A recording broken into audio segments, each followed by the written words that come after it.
Assalamualaikum warahmatullahi wabarakatuh.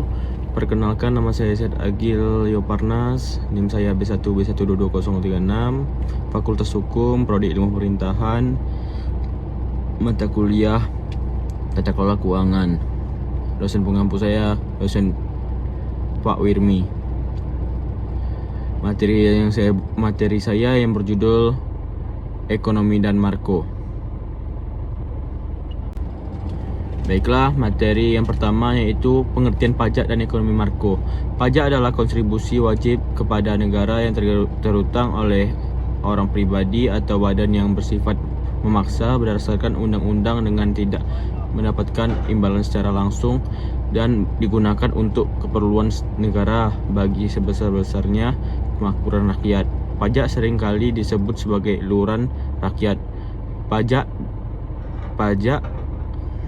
dengan istilah iuran rakyat atau iuran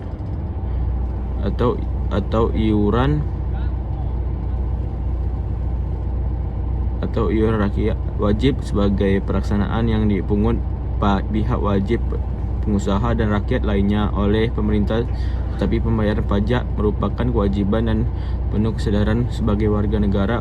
Undang-Undang nomor 6 tahun 1983 kemudian telah diubah terakhir dengan Undang-Undang nomor 28 tahun 2007 tentang ketentuan umum dan tata cara perpajakan, menyatakan bahwa setiap wajib pajak mempunyai hak dan kewajiban dalam bidang perpajakan. Baiklah, materi selanjutnya yaitu pengaruh pajak terhadap kemampuan untuk bekerja, menabung, dan berinvestasi. Kemampuan ability. Setiap orang untuk bekerja akan berkurang apabila dia dikenai pajak yang dapat mengurangi efisien kerjanya. Oleh karena itu, suatu pajak yang dikenakan kepada golongan yang mempunyai tingkat penghasilan yang rendah dalam suatu masyarakat hanya akan menurunkan tingkat efisien baik bagi golongan orang dewasa maupun golongan anak-anak pada masa yang akan datang. Pendapatan ini dapat diterapkan pada pajak langsung yang dikenakan pada golongan yang penghasilannya rendah sehingga akan mengurangi tingkat penghasilannya. Juga dapat pula diterapkan pada pajak tidak langsung yang dikenakan pada barang-barang kebutuhan sehari-hari. Baik, materi selanjutnya yaitu pengaruh pajak terhadap produksi total. Pengaruh pajak terhadap produksi dapat dibagi dalam pengaruhnya terhadap produksi sebagai keseluruhan dan keseluruhan berlangsung melalui pengaruhnya terhadap kerja, tabungan, dan investasi. Apabila investasi dapat diarahkan dengan baik, maka akan dapat membuat pekerjaan lebih produktif. Investasi ini dapat berupa investasi material maupun investasi kemanusiaan, material investment maupun human investment. Investasi material memberikan kepada para pekerja alat-alat material untuk dapat bekerja lebih produktif dan lebih efisien, sedangkan investasi dalam bidang kemanusiaan akan dapat membuat para pekerja lebih efisien sebagai salah satu faktor produksi. Baiklah, materi selanjutnya yaitu pengaruh pajak terhadap komposisi produksi.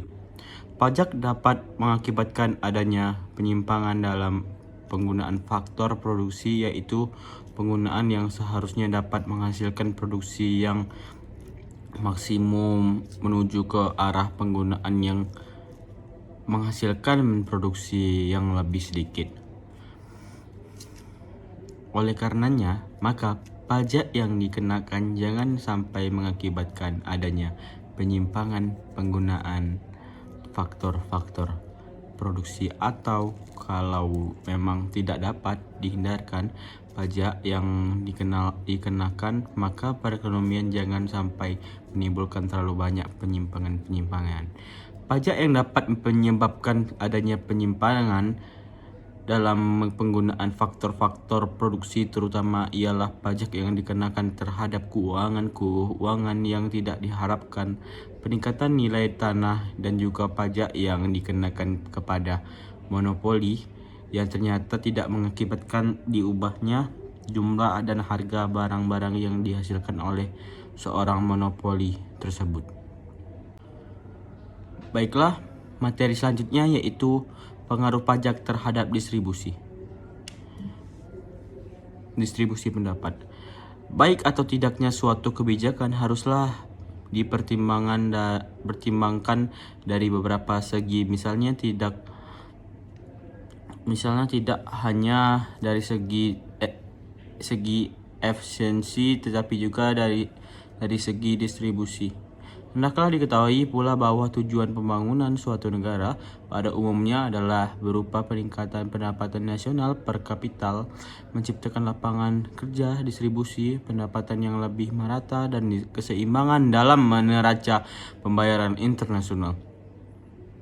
Keempat tujuan dan umum pembangunan ini tidak selalu sejalan dan selaras dalam pencapaiannya, melainkan seringkali untuk mencapai tujuan yang satu terpaksa harus mengurangi keberhasilan dari tujuan yang lain. Baiklah, kesimpulan dari materi yang saya buat adalah pajak merupakan salah satu pendapat nasional. Pajak adalah kontribusi wajib kepada masyarakat, kepada negara yang terutang oleh pribadi atau badan yang bersifat memaksa berdasarkan undang-undang dengan tidak mendapatkan keimbangan secara langsung dan digunakan untuk keperluan negara bagi sebesar-besarnya kemakmuran rakyat. Ekonomi juga makro adalah ilmu yang mempelajari tentang ekonomi baik jangka pendek maupun jangka panjang, meliputi stabilitas dan pertumbuhan perekonomian sebuah negara. Ekonomi makro sendiri menjelaskan perubahan ekonomi yang mempengaruhi banyak masyarakat, perusahaan, dan pasar. Pajak mempengaruhi produksi total dalam hal kemampuan untuk bekerja, menabung, dan berinvestasi. Produksi total dalam hal kemampuan untuk bekerja, menabung, dan berinvestasi, serta kemauan untuk bekerja, menabung, dan berinvestasi. Pajak mempengaruhi komposisi produksi dalam hal distribusi, pendapatan, dan struktur pajak terhadap keinginan untuk bekerja. Baik, itu saja materi yang saya sampaikan. Jika ada kata-kata yang salah mohon dimaafkan. Wabillahi taufiq wal hidayah. Assalamualaikum warahmatullahi wabarakatuh.